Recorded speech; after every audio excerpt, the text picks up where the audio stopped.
नमस्कार. आवाज जनता कीमध्ये आपले स्वागत आहे. चॅनलला लाईक करा, शेअर करा आणि सबस्क्राईब करा. Maharashtra NGO development association Bharat समितीच्या वतीने पत्रपरिषदेत CSR अंतर्गत खर्च होणाऱ्या शैक्षणिक संस्था, खाजगी कंपन्या आणि इतर क्षेत्रामध्ये निधीबाबत पारदर्शकता निर्माण करणे, CSR निधीचा योग्य वापर होऊन तो सामाजिक क्षेत्रात खऱ्या गरजूंना मिळावा, त्यासाठी CSR अंतर्गत अधिकाऱ्यांची नेमणूक करावी व समिती नेमणूक करावी. पत्रपरिषदेत डॉक्टर युवराज येडुरे, डॉक्टर सुनीत मोडक, लक्ष्मण डोळस, शीतल सोनवणे, सारंग भोटकर, अविनाश इल्मे व तुषार आर घोडे. धन्यवाद.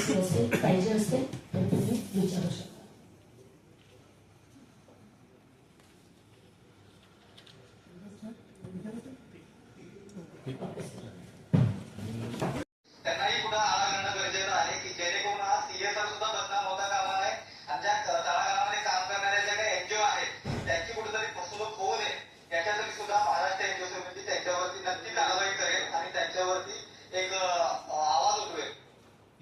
सर, एक प्रश्न आहे की संघटना आपण बघायला गेला तर एक पायलट प्रोजेक्ट म्हणून आपण 100 संस्थेची नोंदणी केली होती CSR साठी, ज्यांना आपण डॉक्युमेंट स्ट्रॉंग करून त्यांना आपण CSR मिळवून दिला. 100 पैकी 83 संस्थांना CSR मिळालेला आहे आणि या वर्षी आपण 300 संस्था अशा घेतलेल्या आहेत ज्यांची डॉक्युमेंट क्लिअर आहेत आणि त्यांना CSR मिळवून देण्याचं सुद्धा काम आम्ही या 3 महिन्यामध्ये करतोय. नागपूरमध्ये कोणती संस्था असेल?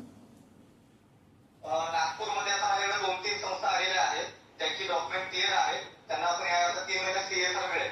नागपूरमध्ये CSR घेतलेल्या अशा बऱ्याच संस्था आहेत पण ते बेकायदेशीरपणे त्यांनी खूप खर्च केलेला आहे.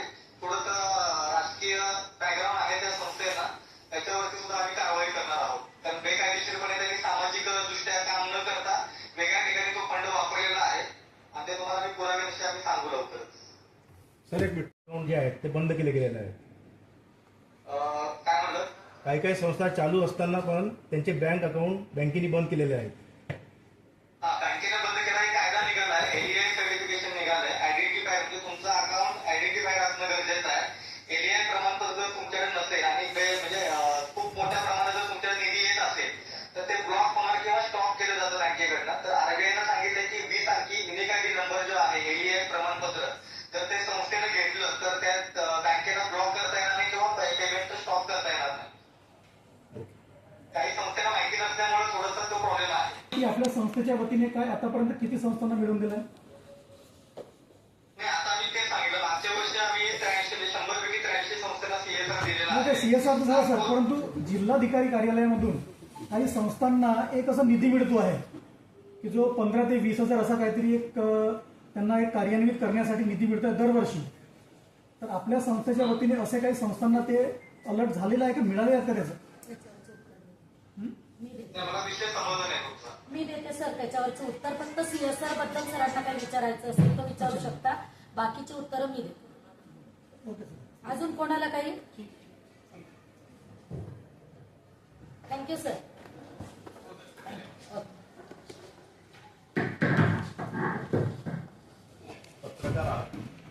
मध्ये डॉक्टर युवराज येडुरे सरांनी 100 संस्था दाखल केल्या होत्या, त्यापैकी आम्ही 83 संस्थांना CSR दिलेला आहे. आम्ही महाराष्ट्र NGO समितीचं गठन केव्हा तयार करायला घेतले? आता फक्त 5 महिन्यापूर्वी. आणि याच्यामध्ये आम्ही नाशिक जिल्हा म्हणजे विभागाचा दौरा केला. दौऱ्यामध्ये आम्हाला असं जाणवलं की काही संस्थांना जे 1000 रुपये ज्या त्यांचं रिटर्न्स आणि ऑडिट करायचं असतं ते सुद्धा त्यांच्याकडे नसतात.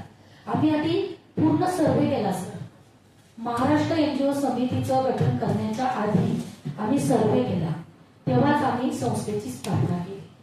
आणि स्थापना केल्यानंतर तशी तर संस्था 2014 मधली, पण आम्ही काम करायला 8 महिन्यापूर्वी सुरुवात केलेली आहे. आणि असे तर CSR रोजगार हा भरपूर दिला गेलेला आहे. दुसरी गोष्ट, विभागावाईज आम्ही जातो आहोत. विभाग कसा करतो आहोत, तो विभागाची रचना, आपले जे 6 विभाग आहेत त्यामध्ये आम्ही विभागाचे अध्यक्ष, विभागीय अध्यक्ष, त्यानंतर उपाध्यक्ष झाल्यावरती संपर्क प्रमुख आणि 4 सदस्य अशा आम्ही विभागाला नेमतो आहे प्रत्येक विभागामधून. मग तालुक्याला जिल्ह्याला जातो आहे, तीच रचना आहे. त्यानंतर तालुक्याला जातो आहे आणि तालुक्यामधून ज्या संघटना आपल्या समोर येत आहेत मग त्यांचं दुःख भयंकर आहे. ते दुःख पत्रकारां थ्रू जनतेपर्यंत पोहोचावं ही आग्रहाची विनंती आमची आहे महाराष्ट्र एनजीओ समितीतर्फे. अनेक संस्था अशा आहेत. आता एक संस्था मी नाशिकवरून आलेली आहे तर त्यांना पर्यंत पैसे येतच नाही. दुसरी गोष्ट अशी आहे की काही जसे पॉलिटिकल आहे काही एनजीओ की पॉलिटिकल नेत्याने संबंधित आहे. त्याच्यानंतर नागपूर तुम्हाला माहिती आहे, मी नाव घेत नाही, नागपूरमध्ये तुम्हाला माहिती आहे सगळ्यात मोठी संघटन नॉन पॉलिटिकल संघटन कोण आहे. त्यांच्या 200-300 एनजीओ परत त्यांच्या खाली. तर ते एखाद्या उद्योगपतीला सांगतो, त्यांचाच मंत्री उद्योगपतीला सांगतो की तुम्ही या एनजीओला तुम्ही 50 लाख द्या, त्या एनजीओला तुम्ही 1 करोड द्या. तर याच्यामध्ये ईडीची कधी पण तपासणी होत नाही, इन्कम टॅक्सची तपासणी होत नाही. याबाबत तुमची संघटना काय करणार?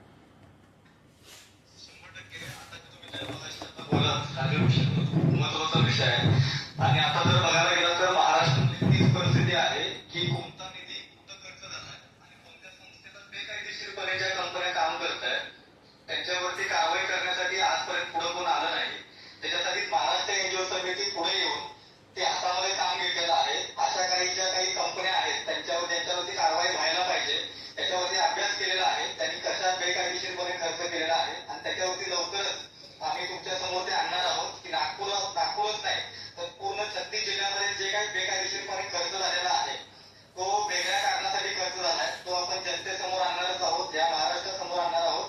जेणेकरून सामाजिक जबाबदारी म्हणून जी कंपनी काम करते तो जर खर्च सामाजिक दृष्ट्या खर्च होत नसेल तर त्यांच्यावरती कारवाई झालीच पाहिजे. या मागणीसाठी आम्ही आग्रही आहोत आणि नक्कीच आपण येणाऱ्या या काळामध्ये तुम्हाला दिसेलच की आम्ही जे काय पुरावे आहेत आमच्याकडे ते पुरावे घेऊन आम्ही सादर करणार आहोत. आम्ही शासनाला याच्या आधी सुद्धा निवेदन दिलेले आहे, चौकशी समिती स्थापन करा असंही निवेदन दिलेलं आहे.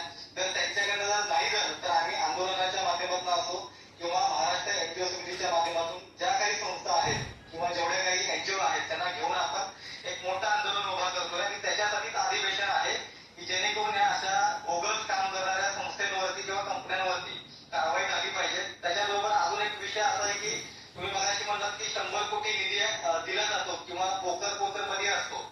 तर अशा प्रकारच्या ज्या काही दंडवणं किंवा फसवणूक करणं अशा अनेक गोष्टी सुरू आहेत या महाराष्ट्रामध्ये ज्यांचा कंपनीशी पण काही संबंध नाही आणि स्वयंसेवी संस्थेशी पण काही संबंध नाही. त्यांना डॉक्युमेंटची ओळख नाही. अशी सुद्धा काही लोक असे आहेत की आम्हाला एक बुकिंग अमाऊंट द्या, बुकिंग अमाऊंट दिल्यानंतर आम्ही तुम्हाला 100 कोटी ट्रान्सफर करतो. असे जे काही बेकायदेशीरपणे जे काही काम चालू आहे